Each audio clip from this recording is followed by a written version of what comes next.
The men's Southwestern Amateur Championships began today at Coronado Country Club. Here are two of today's better shots. How about this birdie chip on the 18th by Jack Bendetti from Phoenix? Yeah, you're looking good today, Jack.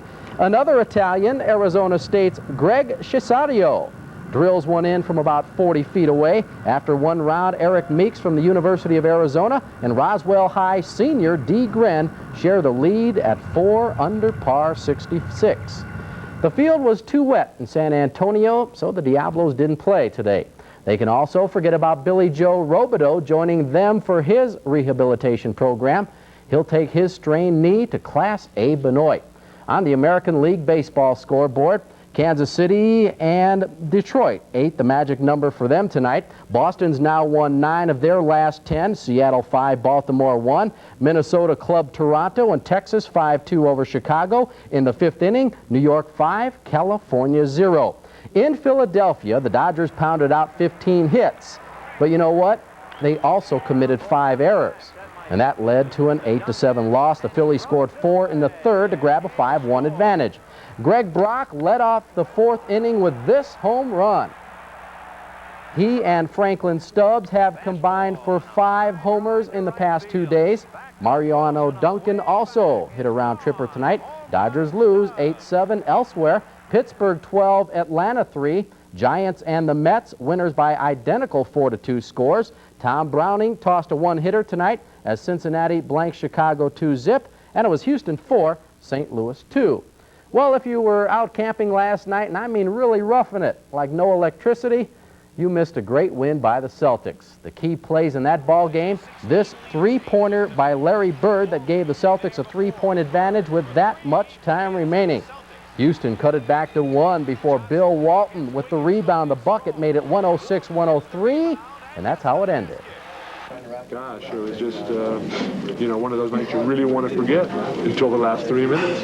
And then, God, here I am. I'm just ecstatic. We want to do the number right here. We're going to come out and play hard. I know that much. We've been to, this is as close.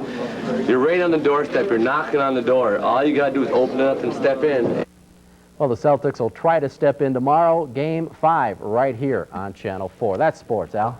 Thank you, Robert. Well, while the rain continues to play havoc there, San Antonio seems to have left our area. Yeah, for a little while. Come in. You healthy babies and happy shopping. All right, some big goings on over at the Super Dudley Dome tonight. I'll tell you, the Diablos had a great team last year, but this year's team has been great, especially since the All-Star break. They've just about been unbeatable, and another good game tonight. Well, the Diablos did it tonight, folks. They clinched the second-half title by beating Midland 8-3, while San Antonio got beat by Beaumont. There's a celebration going on right now at Dudley Field, and Channel 4's Bob Alvarez is out there with this live report. Bob? Well, thanks a lot, Chip. Diablos 33-12 since the All-Star break. Alan Cartwright with one of the 4 home runs tonight that made it 6-0. How's it feel, Alan? Oh, it feels good. It's better than the first one because, we won the first one and, we didn't have to actually win this one, but now that we won this one, it makes it that much sweeter. What was it that kept you up to come back and get the second half? Oh, well, everybody's been playing great. We've had great pitching and our defense has been good and we've been hitting the ball real well. Everybody's been contributing. Rick Parr, general manager and president of the Diablos, are you worried now these guys have to wait to see who they play? Is there going to be a letdown here? No, I don't think so. I think these guys have proven to everybody in El Paso and back in Milwaukee that this is a true team. We've had teams out here before, but they have played together, and Alan hit it right on the, the nail right on the head when he said, it's sweet to have this win here and this victory, but we didn't have to have it. And boy, I tell you what, the team concept, we've lost, 4 games in the month of August? I mean, that is unreal, and it's unheard of. And these guys play so well as a team, we've never seen anything like it before. So I don't feel uncomfortable about it at all. In fact, I'm more happy about this than I've ever been in my life because I think we can win the whole thing. Okay, congratulations to both you guys. Time to do a little bit of celebrating right now. Chip, once again, the Diablos win tonight 9-3. I guess it's time to get a little bit crazy here at Dudley Field. I'm live here, and we're going to take it back to you, Chip. Okay, Bob, don't get too wet out there. American League scoreboard tonight, California down Detroit 6. Loy got the last goal for the Spaniards. And that's how it ended, 3-0. Spain and Brazil advance to the second round. Well, the Sun City Junior Tennis Open concluded today at Santa Teresa Country Club. There were just 2 El Pasoans in the finals, and they both won. James Ray took the 12 and under crown with a 6-2, 6-3 victory over Wyeth Goodenow, while Ronnie Rosas was the best among the 16-year-old boys. He beat that young man, Dominic Rodriguez of Albuquerque, 6-1, 4-6, 6-1, and afterward we talked to the top seed. I feel pretty good. I was kind of nervous at the beginning, and then I loosened up and I started playing my game, and I got warmed up. There were nothing but upsets in the girls' singles finals. Among them, Heather Mays, right there of Phoenix, the number 2 seed, grabbing the 14 and under title with a victory over top-seeded Laura Chubati of Scottsdale. 1 game in the National League, first place Houston, now 3 games ahead of second place Giants. Well, in Baltimore tonight, Juan Beniquez with not 1, not 2, but 3 home runs, and that one tied the ball game up at 5. But in the 7th inning, Yankees' Don Mattingly clubs one into the right field corner. It's a double, and that allowed Ricky Henderson to score, and the Yankees led 6-5. Take a look at this. A great catch by Dave Winfield off the bat of Lee Lacy. Gary, that would have been a 3-run homer. The Yankees go on to win tonight. The final score, as we look at this one again, 7-5. Also today in the American League, Milwaukee-Boston rained out in a rain-shortened 7-inning ball game. Toronto blanked Detroit. In the 5th, California leads Kansas City. In the 5th, Seattle leads Chicago. The West Division first-half crown is at stake during this 6-game homestand against Midland, and the Diablos got off on the right foot with the score 4-0 in the second. Coming up, Alan Cartwright coming home on the wild pitch. You can make it 8-0 the Diablos. What's next? Mark Gillespie with the home run over the left field wall. It's 9-0 after 2, 18-0 after 3, 29-0 in the bottom of the 6th. Well, in 1982, former Dolphins running back Mercury Morris was convicted of trafficking in cocaine. Early this year, the Florida Supreme Court ordered a new trial, and today Morris was released from prison after pleading no contest in the new trial to the old charge of cocaine trafficking. After 3.5 years behind bars, Mercury Morris is a free man. That's a look at sports tonight. Carol? Thanks, Bob. Well, Gary, you just zipped back here from the concert tonight, I've been doing a lot of walking. For a great cause, and there's some good people out here. Well, Billie Jean King and Rosie Casals meet in a tennis exhibition tomorrow as part of this treatment center activity. Channel 4's Bob Alvarez is standing by with the lady given most of the credit for putting women's tennis on the map in the 1960s. Bob? Well, thanks a lot, Bob. With me, of course, Billie Jean King and Rosie Casals. Billie Jean, talk about your impact on women's tennis.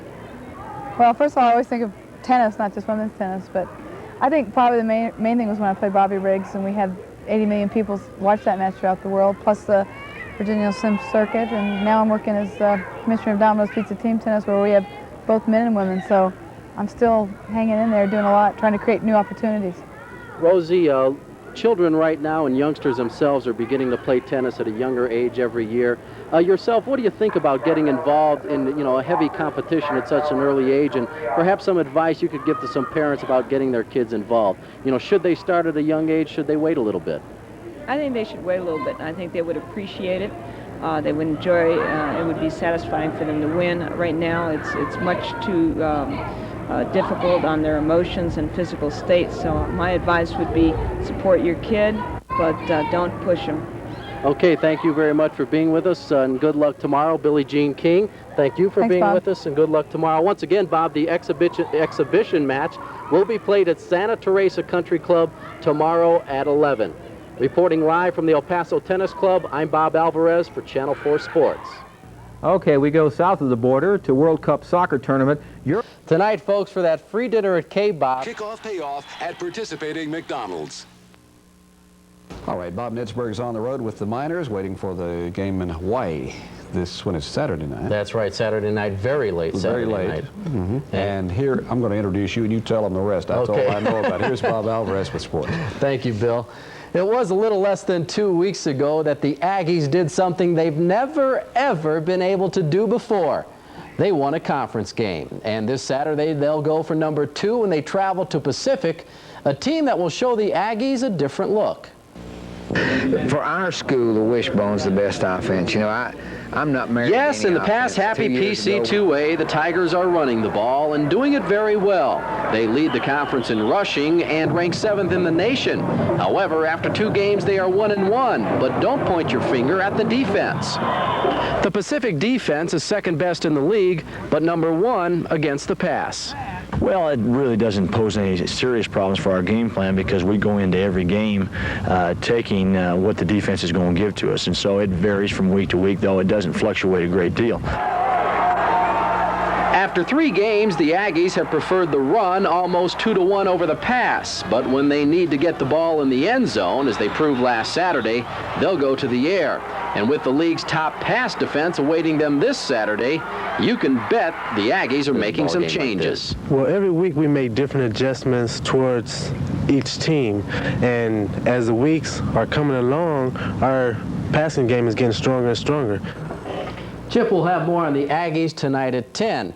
The Miners have also headed west for Saturday's matchup with Hawaii. The game will begin at 11:30 El Paso time. It will not be shown here on Channel 4. However, you can join me for all the highlights Sunday night at 5:30. Former Purdue quarterback Jim Everett was the #1 draft choice of the Houston Oilers, but they couldn't sign him because he wanted too much money, the Oilers say. So today they traded him to the LA Rams. Houston received the Rams' first-round draft choices the next 2 years and 1987's 5th-round pick. In addition, the Rams gave up 2 players.